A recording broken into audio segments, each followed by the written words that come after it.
Have you ever poured out your heart in prayer, every fiber of your being crying out only to be met with an echoing silence? Have you felt utterly alone, adrift in a storm of doubt, perhaps even wondering if God had simply forgotten you? If that feeling resonates with your own experience right now, or if it ever has, then this message is truly for you. We often find ourselves in moments where the spiritual landscape feels barren. The familiar comfort of God's presence seems to have vanished, and our pleas appear to dissipate into an empty void. It is a profound, almost primal human experience to seek connection and assurance, especially from the divine. When that assurance feels absent, a chilling loneliness can creep into the soul, leaving us questioning everything we thought we knew about faith, about God, and even about ourselves. This sense of abandonment, of being unheard or overlooked, is not a sign of spiritual weakness, nor is it unique to our modern struggles. In fact, it is a timeless human condition, deeply woven into the tapestry of biblical narratives and the very psalms that guide our spiritual journey. Think about it. A relationship, even with God, involves communication. We speak, we listen, we expect a response. When the response doesn't come in the way we anticipate, or when silence is all we perceive, it naturally leads to discomfort, to questioning, and sometimes to profound despair. Our minds reel with doubts, our hearts ache with unmet longing, and the very foundations of our hope can seem to crumble beneath our feet. Is it possible that God, the very source of our being and our hope, could somehow be distant, indifferent, or perhaps even angry? These are not easy questions to face, are they?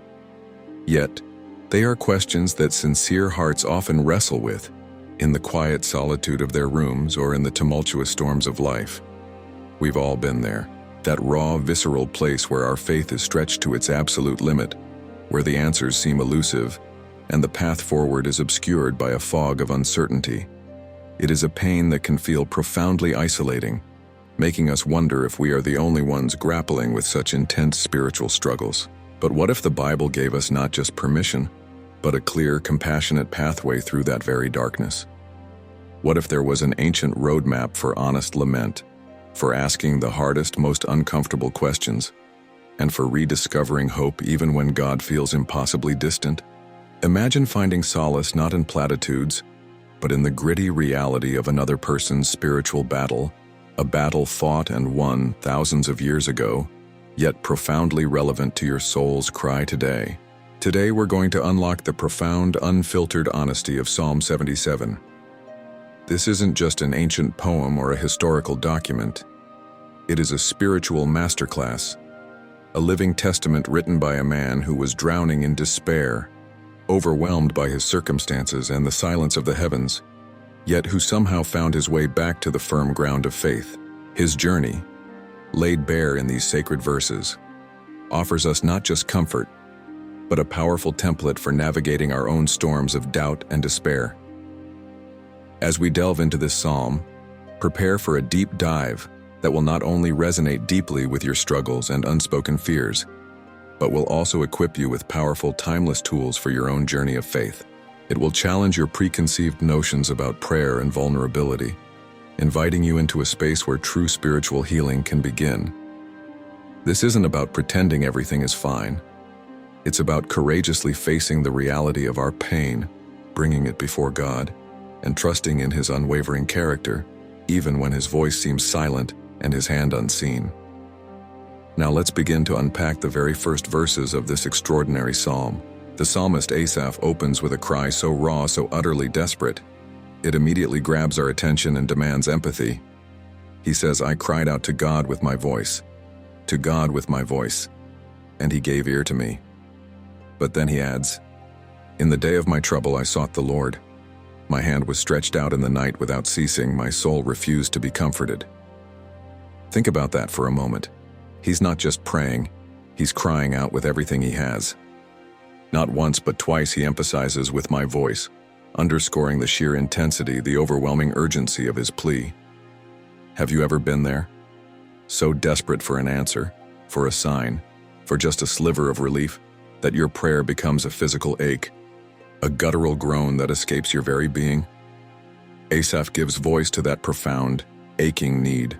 He's reaching out relentlessly, his hands stretched out without ceasing, not just in prayer but in a physical manifestation of his longing for God to intervene. And here's where it gets even more profoundly relatable. My soul refused to be comforted. Pause and reflect on that. Why would a soul refuse comfort? It's not a stubbornness born of defiance, but a deep, pervasive sorrow that feels unassuageable. A wound so deep no balm seems to touch it.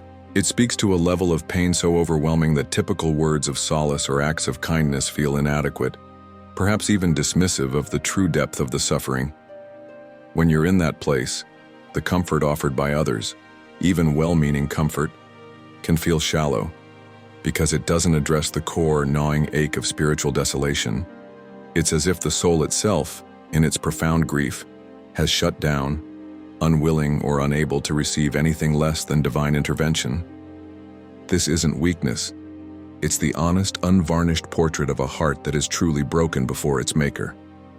It's permission for us, you and I, to bring our own uncomforted souls before God, without pretense or spiritual camouflage. Asaph continues, painting an even clearer picture of his internal torment. He says, I remembered God and was troubled. I complained, and my spirit was overwhelmed. Consider this. For many of us, remembering God is meant to bring peace, reassurance, a sense of calm. But for Asaph, in this moment of deep anguish, the very memory of God, perhaps his past faithfulness or his perceived absence now, only serves to trouble him further. It's a paradox, isn't it? When we feel disconnected, the thought of who God is and what he has done can intensify the pain of his seeming silence. It's a bitter irony for a soul in distress.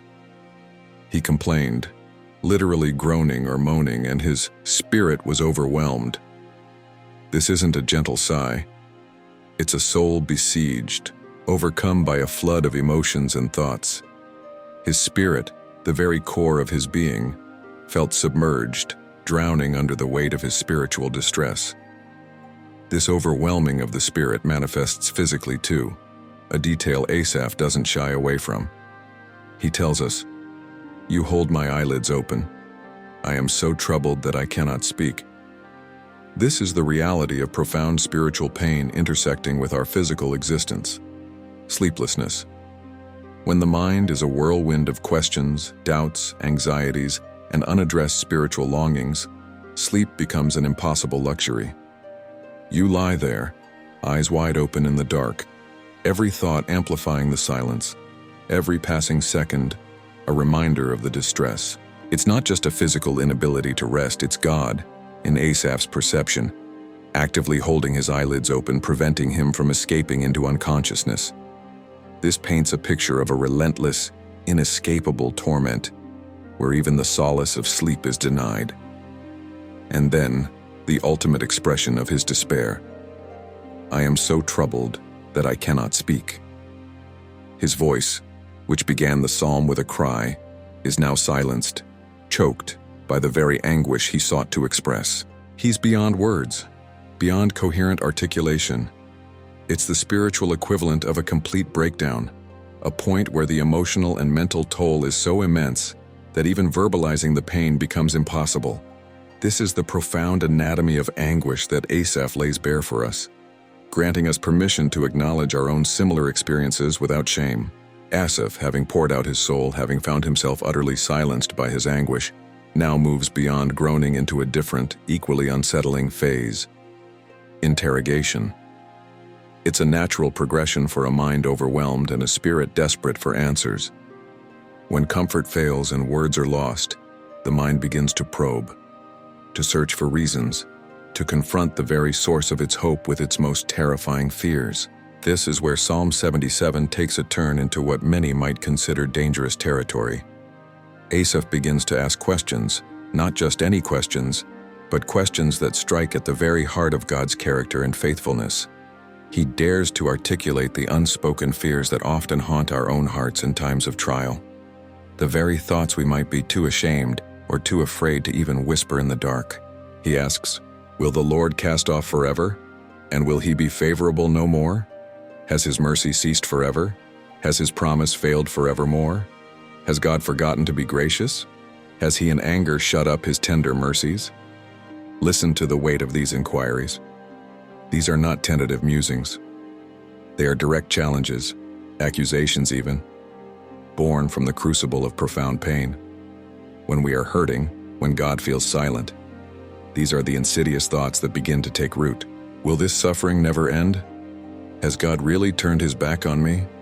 Has his boundless mercy, which I once felt so clearly, somehow run dry? Has he rescinded the very promises he once made, promises that formed the bedrock of my hope? Have I been forgotten, overlooked, deemed unworthy of his grace? Is it possible that the God of love and compassion, the God I have always known, has now, in his anger, completely withdrawn his kindness, his tender mercies from me? These are not the questions of a casual observer, but the wrenching cries of a son to a seemingly absent father. It is crucial to understand that Asaph isn't just wondering if God might have done these things. In his pain, he is almost accusing God of having done them. It's the language of a betrayed heart, a disillusioned spirit grappling with the immense disconnect between the God he believed in and the God he was currently experiencing. This takes immense courage, doesn't it? To lay bare such raw, unflinching doubts before the Almighty. We are often taught, perhaps implicitly, that faith means never questioning, never doubting, always maintaining a perfect facade of composure and certainty. But Asaph shatters that illusion. He shows us that true faith is robust enough to contain even our most dangerous questions, our most painful accusations. He models for us the spiritual health found in bringing our unfiltered, ugly doubts directly to God, rather than suppressing them, pretending they don't exist, or worse, expressing them to others but never to the one who can actually address them. Think about the vulnerability required to voice these specific doubts. He's not questioning his circumstances. He's questioning God's character.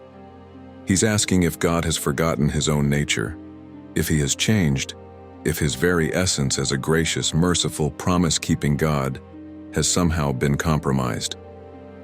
This isn't just about my current hardship, it's about who God truly is. And when our understanding of God's character is shaken, the entire foundation of our faith trembles. Have you ever felt that tremor? That unsettling sensation when the God you thought you knew, the God who was always faithful, suddenly seems distant, unconcerned, or even harsh. It is in those moments when our theology is tested by our reality that Asaph's dangerous questions become our own.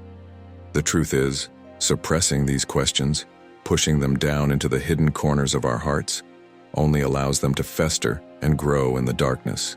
They become unspoken grievances, building walls between us and God, instead of bridges for honest communication.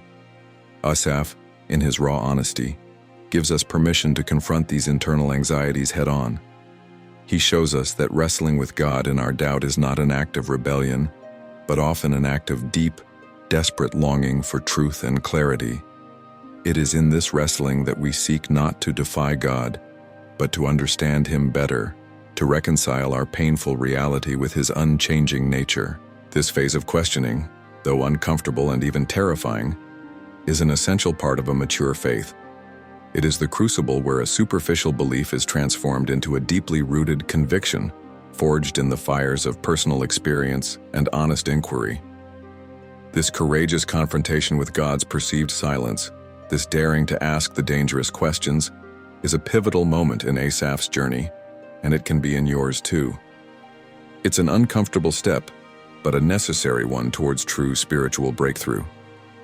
After the gut-wrenching cries of anguish and the bold, even dangerous questions posed to God, Asaph reaches a critical juncture, a profound pivot point in his journey. It's a moment of conscious decision, an intentional turning away from the abyss of despair towards a deliberate act of faith.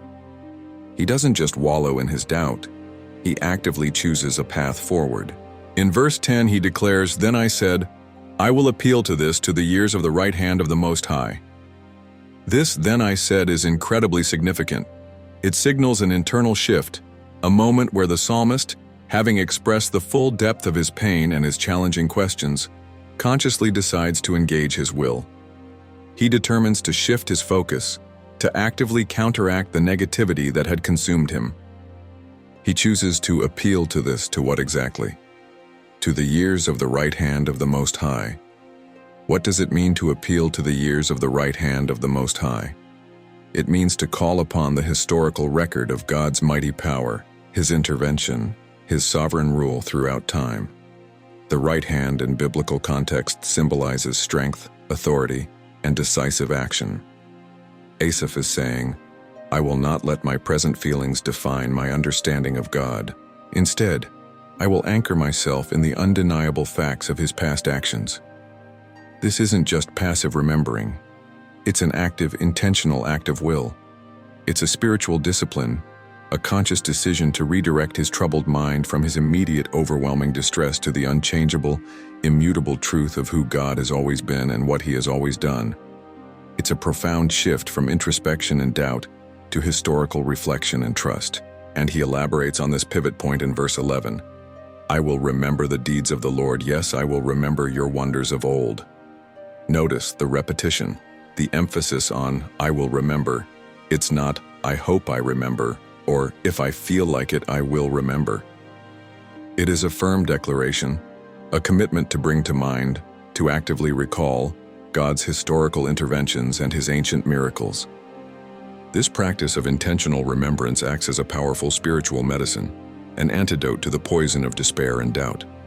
When our current circumstances are dark, when our feelings betray us, the solid ground of God's past faithfulness provides a firm foundation.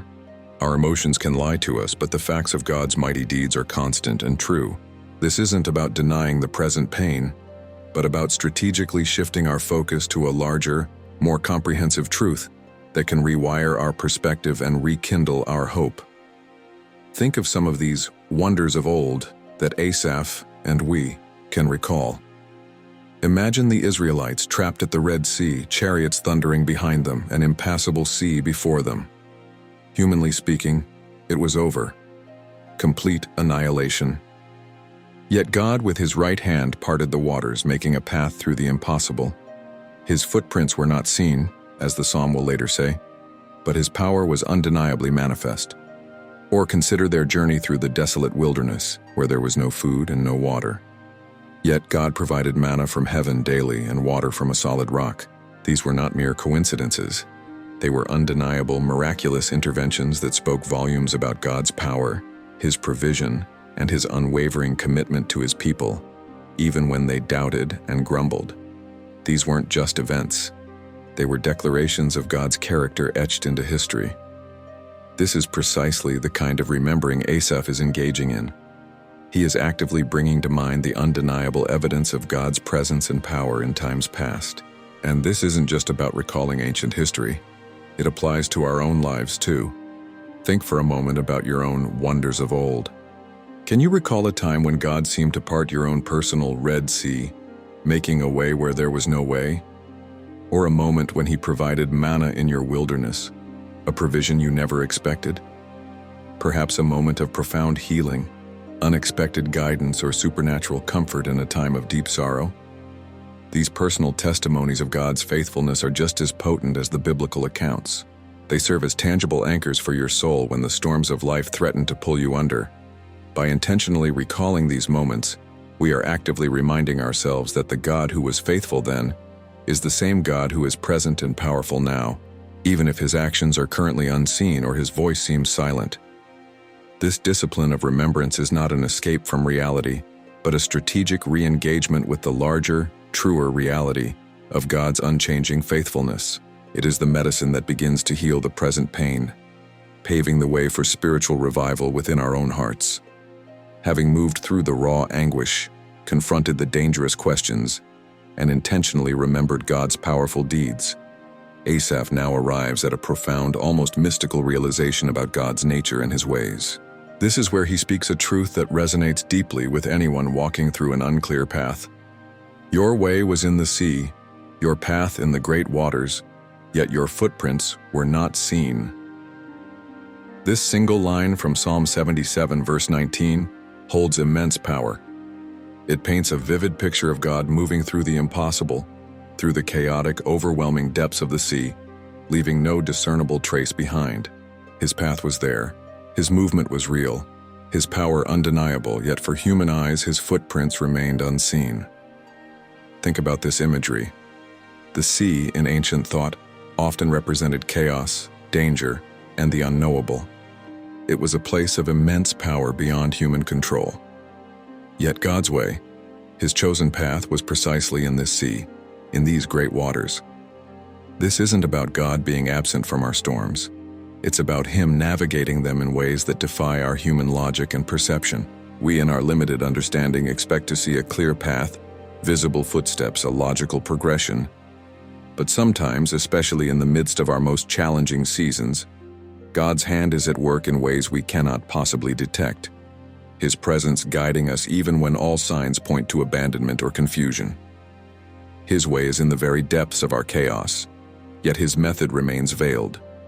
This concept is profoundly comforting and challenging at the same time. Comforting, because it assures us that God is indeed working, even when we can't perceive his activity. Challenging, because it demands a level of trust that goes beyond what we can see, beyond what we can feel, and beyond what we can understand. It requires faith in his unseen hand, in his hidden wisdom, even when the immediate evidence suggests otherwise. How many times have we been in a situation where we felt utterly lost, and only later, looking back, could we see how God was orchestrating events, making a path where we saw none, leading us through the seemingly impassable?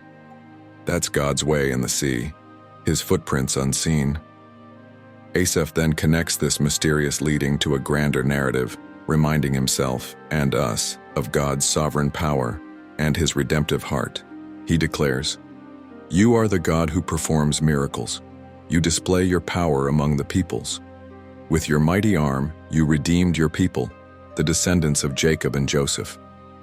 He reaffirms that this God, whose ways are unsearchable, is also the God of mighty deeds, the one who actively intervenes in human history. He is the God who split the Red Sea for his people, who led them through the wilderness, who rescued them from bondage. This powerful remembering of past deliverances strengthens his faith in the God who still performs miracles, even when the current situation feels stagnant and miraculous intervention seems far off. This isn't just a historical lesson, it's a profound declaration of God's active involvement in the lives of his children. He then describes how God's presence, though unseen, terrified the very elements. "The waters saw you, O God, the waters saw you. They were afraid. The depths also trembled. The clouds poured out water. The skies thundered. Your arrows flashed to and fro. The voice of your thunder was in the whirlwind. Your lightnings lit up the world. The earth trembled and shook." This vivid imagery describes God's power over creation, a power so immense that even the forces of nature, the waters, the clouds, the thunder, the lightning, recognize his authority and respond with fear and trembling. This is the same God who is with us in our own personal storms, the same God who can command the winds and the waves. He is not a small God, limited by our human understanding or our current circumstances. His might is beyond measure, his control absolute. And if he can cause the very depths to tremble, then surely he can navigate our deepest fears and lead us through our most turbulent trials. This realization builds towards the powerful conclusion of this segment. You led your people like a flock by the hand of Moses and Aaron. Even when his footprints were unseen in the great waters, God was still leading. He chose human instruments, Moses and Aaron, to shepherd his people through the wilderness. This reminds us that God's leadership doesn't always involve dramatic, visible displays of power, but often comes through trusted guides, through the wisdom of his word, and through the quiet, consistent presence of his Spirit. He leads us, sometimes gently, sometimes firmly, but always with purpose, and always with an ultimate destination in mind. So, when you feel lost in your own wilderness, when the path ahead is unclear, and God's footprints are unseen, remember that he is still leading. He is leading you, perhaps not in the way you expect, but always with his mighty arm, always with his divine wisdom, and always towards his promised redemption. Trust that his way is in the sea, and though his footprints may be unseen, his presence is undeniable, and his leadership is unwavering. We have journeyed with Asaph through the depths of his despair, witnessed his raw honesty in questioning God, found courage in his pivot to remembrance, and grasped the profound truth of God's unseen hand. Now the crucial question arises: how do we take this ancient wisdom, this powerful journey of Psalm 77, and apply it directly to the very real struggles you face today? How can this become your blueprint for breakthrough? This isn't just a story about someone else. It's a guide for your own spiritual journey, offering practical steps to navigate those moments when God feels distant, when doubt creeps in, and when your soul aches for comfort. First, let's talk about the courage to lament. Asaph showed us that authentic spirituality isn't about always presenting a brave face or suppressing your pain. In fact, it's quite the opposite. True faith embraces vulnerability. He cried out, he groaned, he complained, he laid bare his deepest fears and questions before God without shame or pretense. This first step for you, then, is to give yourself permission to be utterly honest with God about your pain, your frustration, your doubts, and your confusion. Don't censor your heart. Don't try to spiritualize away your hurt or pretend you're stronger than you are. God already knows every thought, every emotion, every unvoiced agony within you. He is not surprised by your anger, your fear, or your sense of abandonment. He invites it. He welcomes your unfiltered cry. Imagine coming to a trusted friend or a loving parent, burdened with something heavy. Would you hide it from them? Or would you pour out your heart knowing they can handle it? God, our Heavenly Father, is infinitely more capable of holding your lament. So let your prayers be honest, even if they're messy. Let your tears flow, even if they feel unceasing. This courage to lament is the essential first step towards genuine spiritual healing, because it clears the path for true communion, opening up the very channels that doubt had perhaps clogged. It allows you to bring your full self, wounds and all, into His presence. Second, embrace the discipline of remembrance. Once you've bravely expressed your current pain, the next intentional act, as Asaph demonstrated, is to actively recall God's past faithfulness. This is not about dismissing your present struggles. It's about putting them in perspective by anchoring yourself in the undeniable evidence of God's unchanging nature and His historical interventions. Think of it as building a spiritual inventory of God's goodness. Go back through your own life. Can you identify moments when God intervened, when He provided, when He guided you through a difficult season, even when you didn't understand it at the time? Perhaps it was a job provision when you were jobless, a healing when doctors gave no hope, a moment of profound peace in overwhelming anxiety, or even just a subtle nudge that led you to safety. These are your personal wonders of old. Write them down, talk about them, rehearse them in your mind. Beyond your personal experiences, dive into the Scriptures. Recall the powerful stories of God's deliverance, the parting of the Red Sea, the provision of manna in the wilderness, the miraculous births, the resurrection of Christ. These aren't just ancient tales. They are foundational truths about who God is: powerful, faithful, merciful, and intimately involved in the lives of His people. This intentional discipline of remembrance rewires your perspective, reminding your soul that the God who was faithful then is the same God who is faithful now, even when His presence feels less palpable. It's a deliberate act of choosing faith over feeling, truth over temporary emotion. Third, stand firm on the truth of His character. Our feelings are fickle, and our circumstances are constantly changing, but God's character is immutable. Asaph's journey through doubt eventually led him to reaffirm who God truly is. He moved from questioning God's graciousness and mercy to declaring, "You are the God who performs miracles. You display your power among the peoples." This step involves anchoring your faith not in how you feel about God, or even what your present situation suggests about Him, but in the unchanging truth of who He reveals Himself to be in His Word. God is love. God is faithful. God is sovereign. God is just. God is merciful. God is powerful. When doubt whispers lies about his concern or his ability, consciously choose to remember and declare his true character. Remind yourself that his promises are not dependent on your performance or your perception, but on his perfect nature. This is a battle for your mind, a deliberate choice to align your thoughts with biblical truth, rather than letting them be swayed by the shifting sands of emotion or challenging circumstances. This is the truth that will sustain you when everything else seems to falter. Finally, cultivate the trust in his unseen way. Asaph's ultimate comfort came from realizing, "Your way was in the sea, your path in the great waters, yet your footprints were not seen." This is arguably the most challenging yet most liberating step. It is the profound acceptance that God is working even when you cannot see his hand, discern his plan, or feel his presence. It's understanding that his methods are often beyond our comprehension, his timing beyond our patience. Just as he led his people through the Red Sea where no path existed, he is leading you through your seemingly impossible situations. His leadership is constant, even when his footsteps are invisible to your eyes.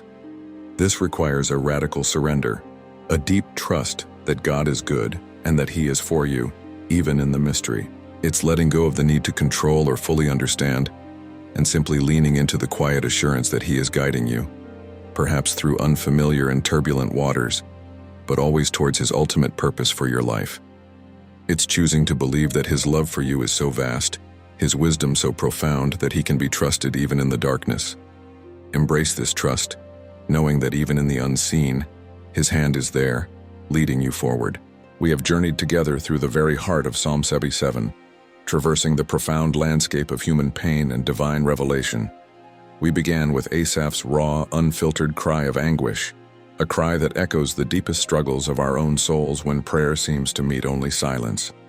We then bravely stepped into the arena of his dangerous questions, confronting the unsettling doubts that challenge the very nature of God's faithfulness. From that place of wrestling, we moved to the critical pivot point, witnessing Asaph's deliberate choice to remember God's mighty deeds, a powerful act of faith that served as medicine for his troubled spirit.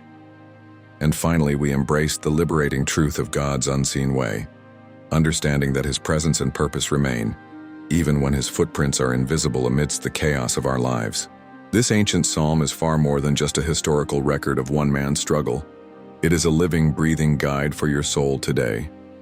It is a profound testimony that even in your deepest anguish, when the silence feels deafening and your heart feels broken, God invites your raw honesty. He welcomes your questions, your tears, and your doubt, and he promises his enduring presence. He doesn't shy away from your pain, beloved friend. He meets you precisely there, in the midst of it all. This journey through Psalm 77 is your permission to lament without shame, your courage to wrestle with God without fear, and ultimately, your blueprint for breakthrough. It's a testament to the powerful truth that faith is not the absence of doubt, but rather the audacious courage to press into God even when doubt seeks to consume you. The psalmist's story is, in a very real sense, your story, echoed through centuries, and his transformation can indeed be yours. Now, as we bring our time together to a close, I want to invite you to take these profound truths and make them intimately personal. Do not allow this simply to be information you have consumed, a series of ideas listened to and then forgotten. Instead, let this message be a powerful catalyst for genuine transformation in your own life, especially in those challenging moments that are surely yet to come. If this deep dive into the honest lament and defiant hope of Psalm 77 has resonated with you, if it has stirred something within your spirit, prompting a renewed sense of purpose or a glimmer of light in a dark place, then I would be incredibly grateful if you would show your support. Please take a moment right now and simply click that like button. Your small act of engagement truly helps this message reach more people who might be walking through their own Psalm 77 moment, desperately searching for answers, comfort, and a path forward.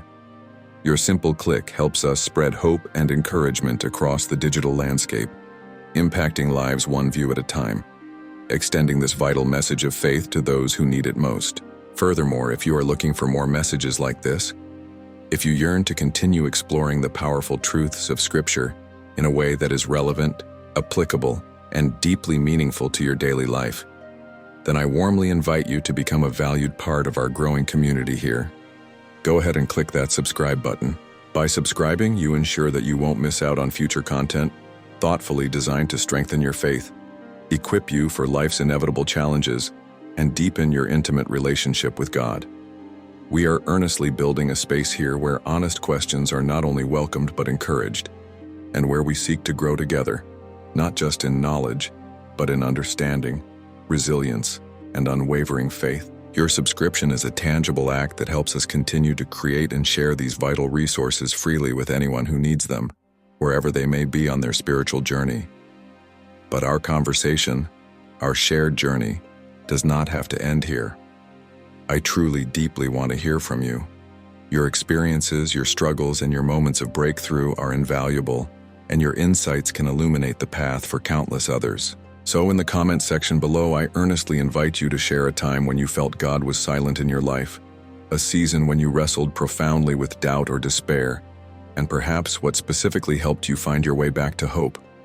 Your story, shared with vulnerability and courage, can be a beacon of light for someone else who is currently feeling lost in the dark, reminding them they are not alone. Let's actively build a community of transparent faith, a space where we can uplift and learn from one another, bearing each other's burdens and celebrating each other's hard-won victories. Do not underestimate the profound impact your shared experience, your testimony can have. Your words possess power, and your honesty can make a monumental difference in someone else's journey towards healing and hope. And finally, if you know someone who is struggling right now, someone walking through their own valley of doubt or despair, perhaps a beloved friend, a cherished family member, or even just someone you sense is going through a difficult season, someone who might deeply benefit from hearing this message of hope and resilience found in Psalm 77, please prayerfully consider sharing this video with them. A simple share, a thoughtful forward, can be an incredible act of love and faith. You might just be the instrument God chooses to use precisely when He is needed most to bring comfort, clarity, and renewed spiritual strength to a hurting soul. Let's work together, hand in hand, to spread the profound and timeless truth of God's unchanging faithfulness, remembering that even when His footprints are unseen, His presence is certain, and His love is everlasting. Thank you for joining me on this profound journey through Psalm 77. May God's peace, His abiding presence, and His unfailing hope be with you, always. We have explored the depths of Psalm 77, uncovering its profound lessons for navigating moments of spiritual despair and perceived divine silence. We've seen how Asaph moved from raw anguish to courageous questioning, from intentional remembrance to a foundational trust in God's unseen ways. But this psalm, this timeless spiritual masterclass, is not just a reactive tool for crisis moments. Its enduring legacy lies in its capacity to transform our very approach to faith, providing a framework for cultivating a spiritual resilience that sustains us not just through one storm, but through a lifetime of challenges.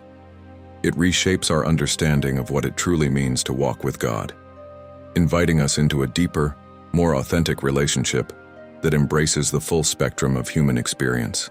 Consider this. Before encountering Psalm 77, many of us might have felt a subtle, unspoken pressure to always be strong in our faith, to suppress our doubts, and to project an image of unwavering certainty. We might have believed that true spirituality meant an absence of questioning, or an immediate, unquestioning acceptance of every circumstance. But Asaph shatters this illusion. He validates the reality of spiritual struggle, confirming that even the most devout hearts can wrestle with God, cry out in confusion, and feel utterly abandoned. The enduring legacy of Psalm 77 is its profound message of permission to be human, permission to grieve, permission to doubt, and permission to lament. It frees us from the burden of spiritual pretense, encouraging us to bring our whole messy selves before a God who is not intimidated by our questions, but desires our honesty.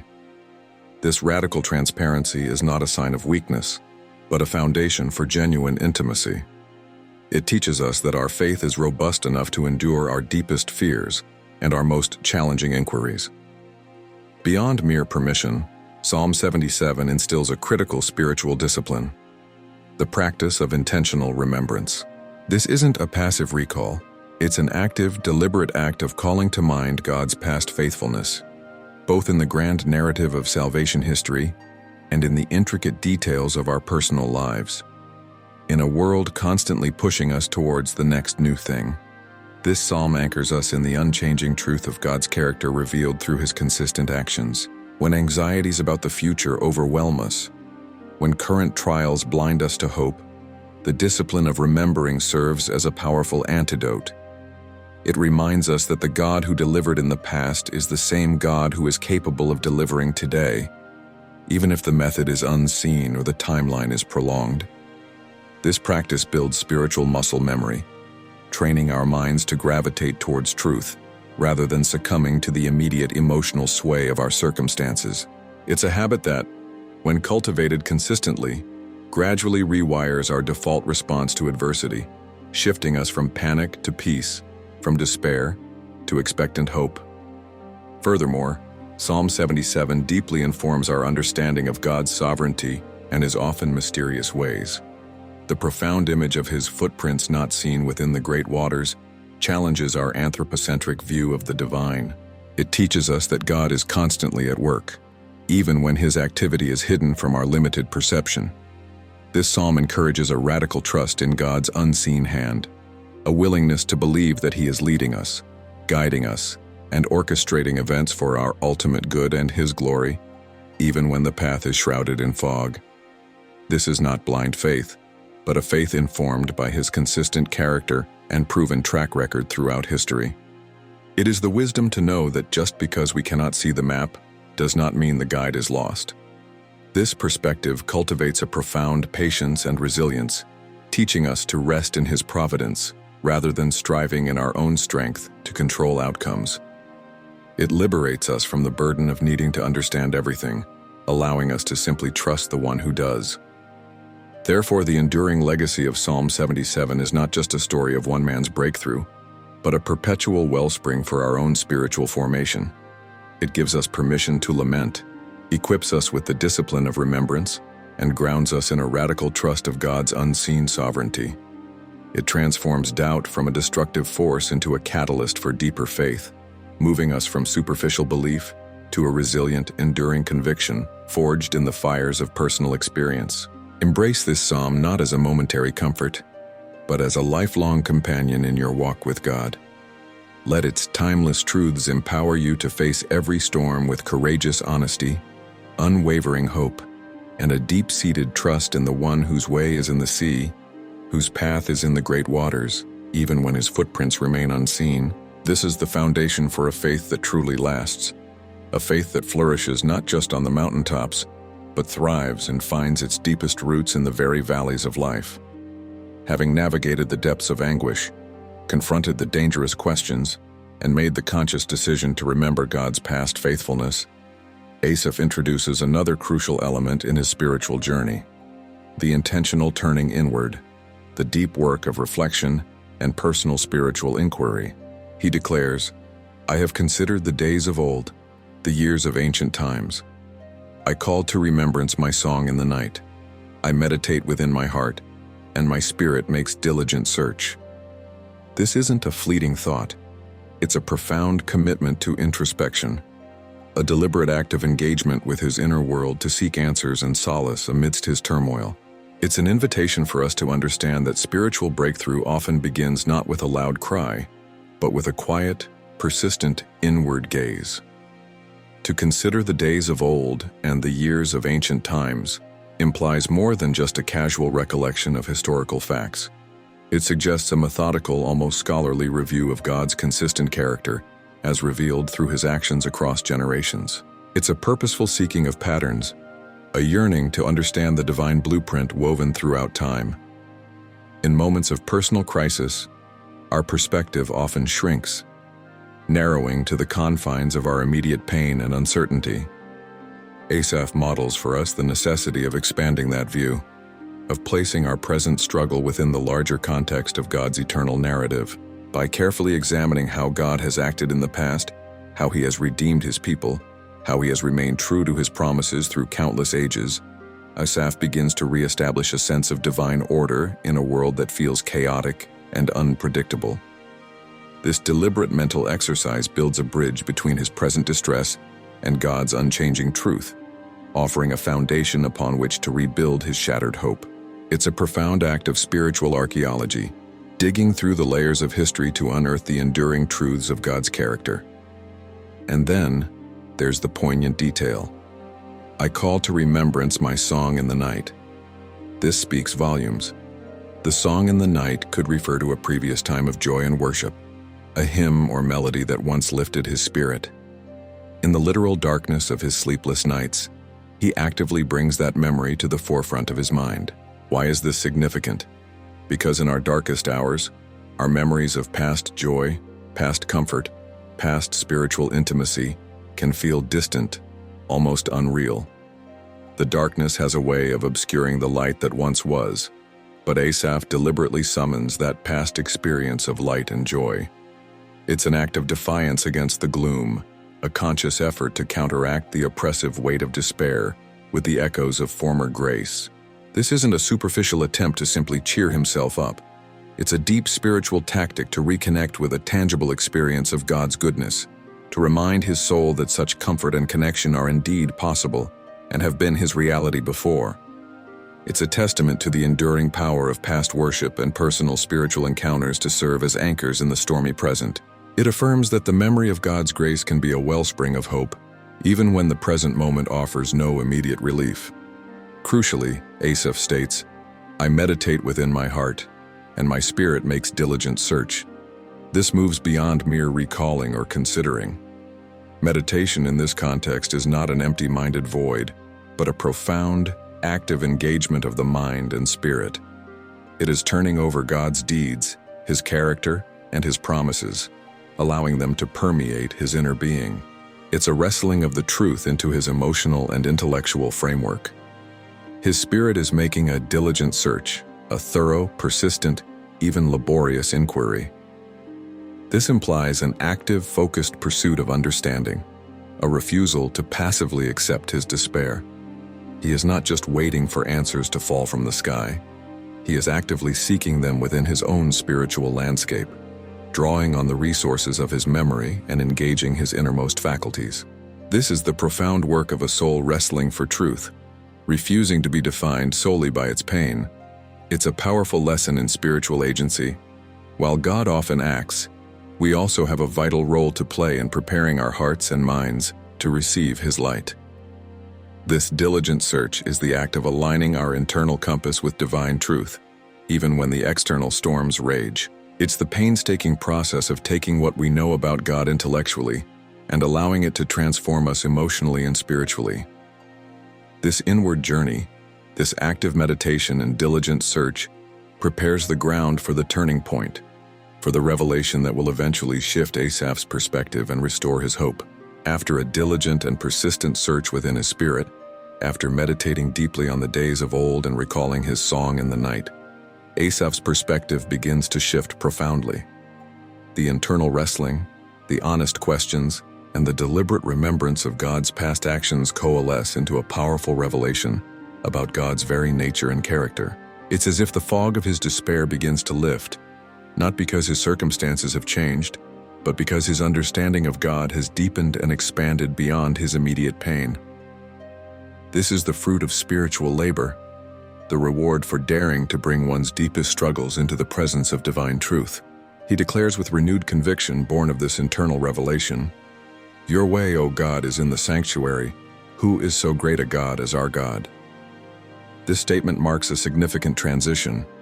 No longer is he merely crying out from the depths of his anguish, nor is he solely focused on God's mysterious, unseen paths in the sea. Now his gaze turns to the sanctuary, a place of holiness, of divine presence, and of revealed truth. This isn't a physical location in his mind, but a spiritual one, signifying a return to the foundational truths about God's purity, his majesty, and his transcendent nature. It implies that God's ways are not arbitrary or chaotic, but rooted in his perfect holiness and justice revealed in his sacred presence. It is a profound realization that despite all the turmoil, despite the unanswered questions, God remains entirely God, supreme and incomparable. It's a moment of profound awe, where the greatness of God eclipses the greatness of his personal pain. This revelation deepens as he continues, "You are the God who performs miracles. You display your power among the peoples. With your mighty arm you redeemed your people, the descendants of Jacob and Joseph." This isn't just a simple recounting of past events.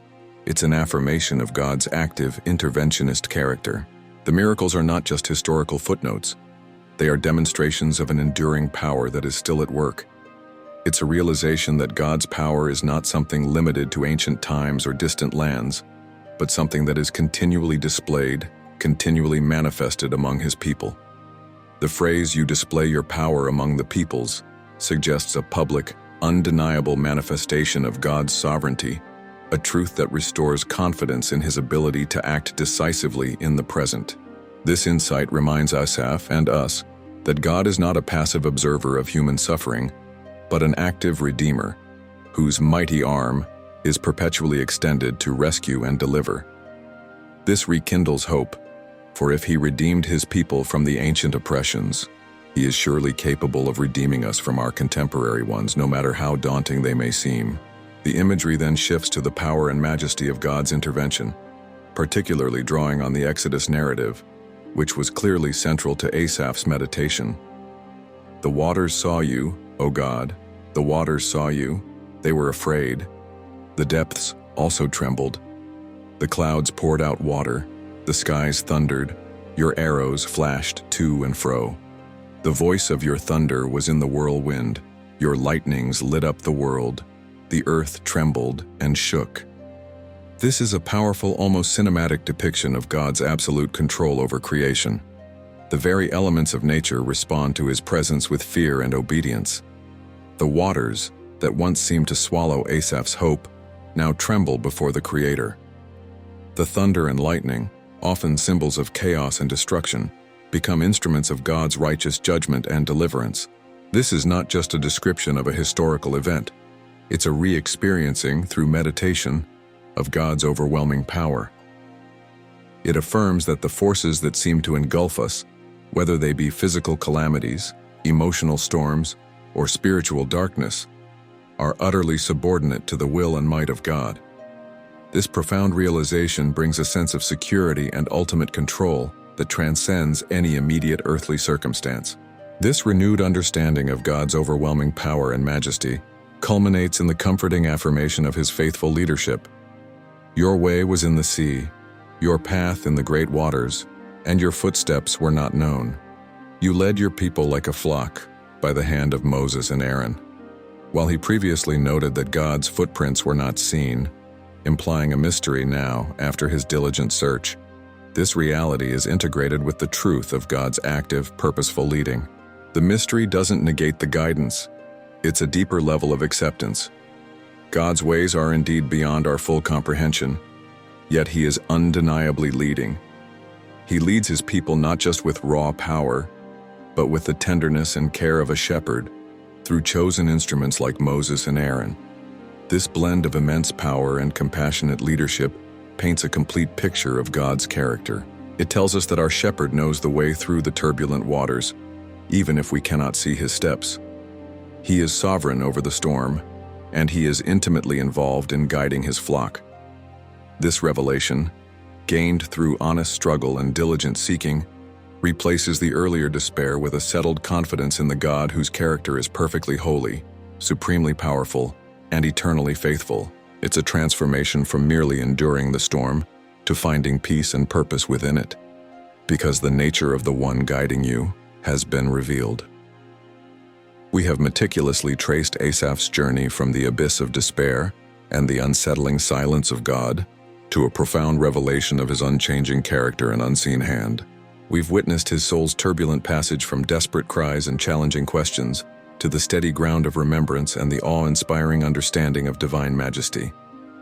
Now, as our exploration of Psalm 77 nears its conclusion, we arrive at the culmination of this spiritual odyssey, the profound transformation of perspective that allows for a deep, abiding peace to settle in the heart, even when external circumstances remain unchanged. This is not a superficial calm, but a peace born from a radical shift in understanding who God is and what it truly means to walk with Him through the mystery. Asaph's experience, laid bare in these verses, teaches us that the ultimate resolution to the agony of God's silence is often not a dramatic audible voice or an instantaneous change in our situation, but rather an internal realignment of our heart and mind with eternal truth.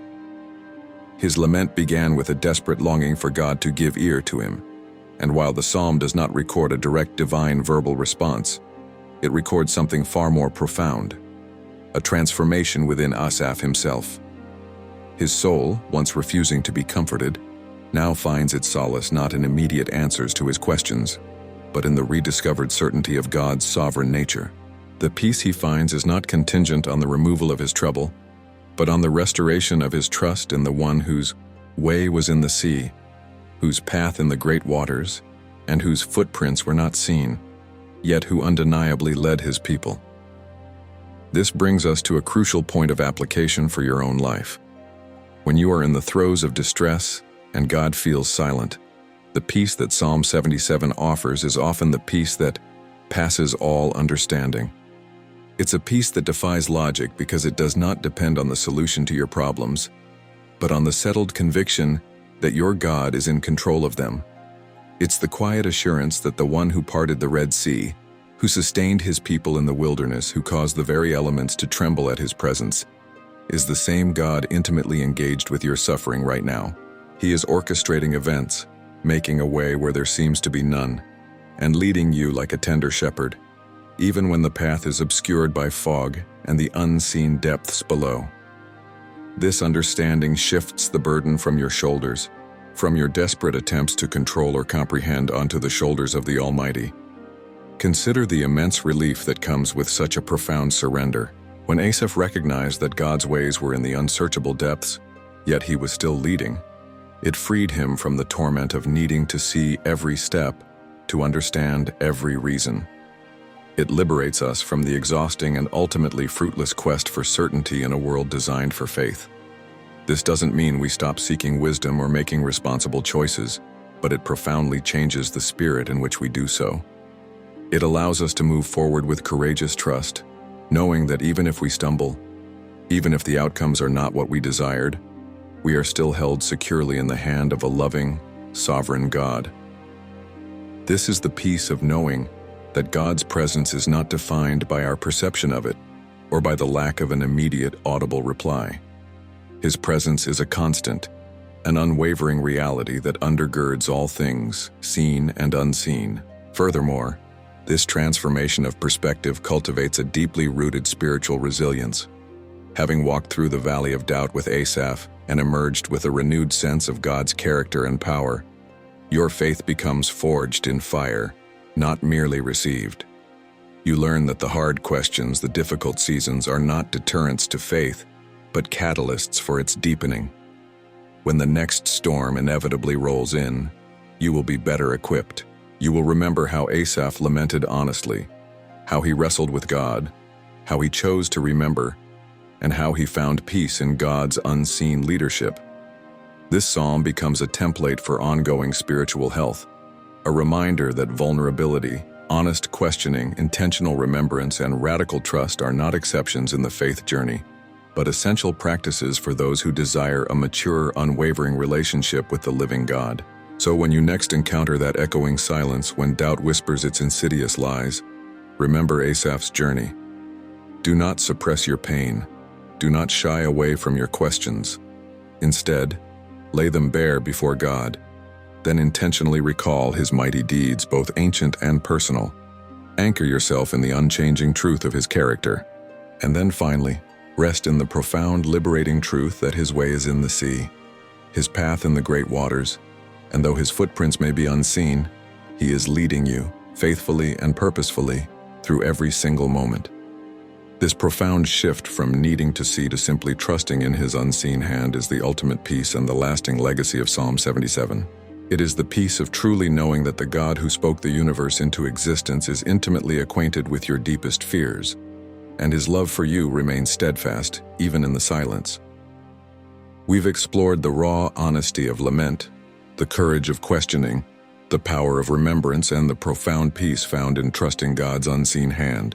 But there's another layer to this understanding, one that often brings intense frustration during times of perceived divine silence: the perplexing nature of God's timing. It's one thing to accept that God is working in mysterious ways. It's another to endure the agonizing wait, the prolonged period where our prayers seem to hang unanswered in the air, and our desired outcomes remain elusive. Psalm 77, while not explicitly addressing timing in direct terms, implicitly grapples with it through Asaph's desperate plea for immediate intervention and his eventual surrender to God's sovereign control.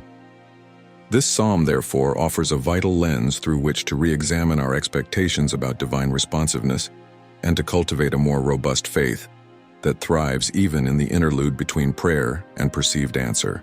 Our human understanding of time is linear, a relentless progression of seconds, minutes, and hours. We live in a world that increasingly demands instant gratification, immediate results, and quick fixes. When we cry out to God, especially from a place of deep pain or urgent need, our natural inclination is to expect a swift, tangible response, an immediate resolution to our distress. We want God to work on our timeline, to align His actions with our sense of urgency. But God, the Alpha and the Omega, exists outside the constraints of our temporal perception.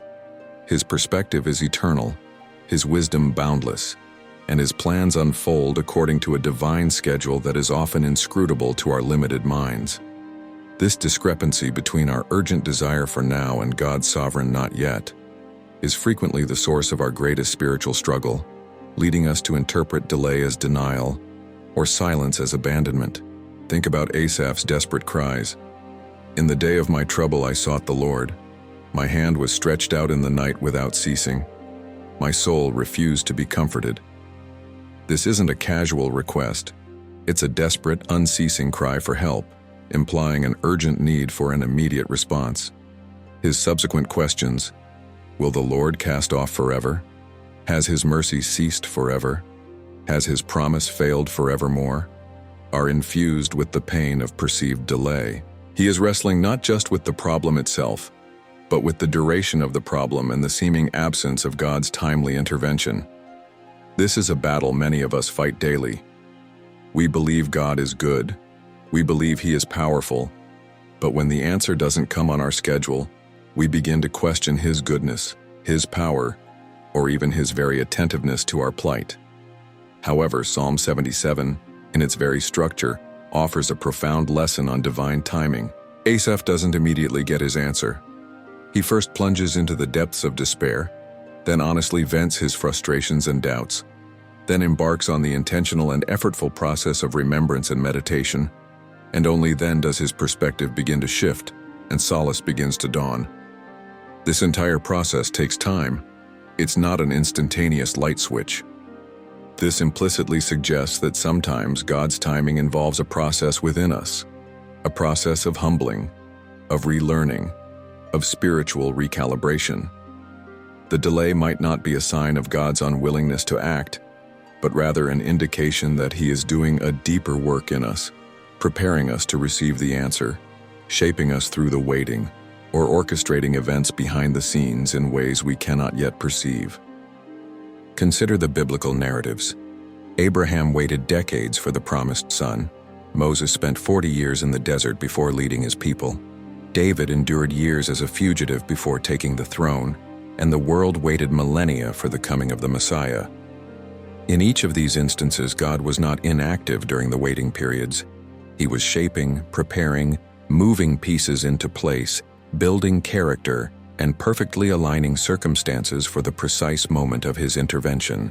His timing is not merely about when He acts, but also about how He acts and the larger redemptive tapestry He is weaving. It's about cultivating patience, a virtue that is often forged in the fires of waiting. It's about learning to trust not just God's willingness, but also His perfect wisdom in determining the optimal moment. Therefore, when you find yourself in a season of divine silence, where your prayers feel unheard and God's hand seems withdrawn, embrace the possibility that God's timing is at play. This is not a passive acceptance, but an active, faith-filled endurance.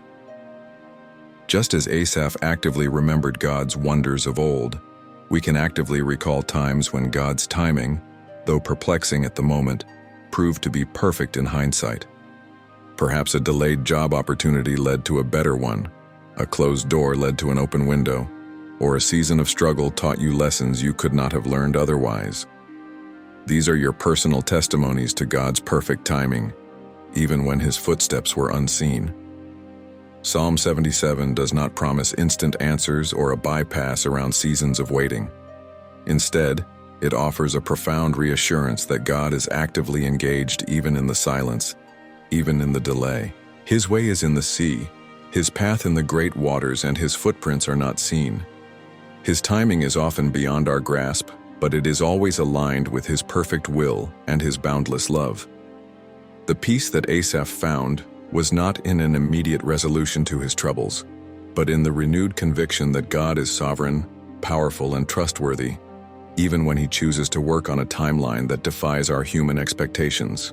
Embrace the waiting not as an empty void, but as a sacred space where God is actively working, refining your faith, and preparing you for the perfect unfolding of His divine plan. This patience, cultivated through trusting His timing, becomes a profound act of worship, testifying to His wisdom even when all we can do is wait.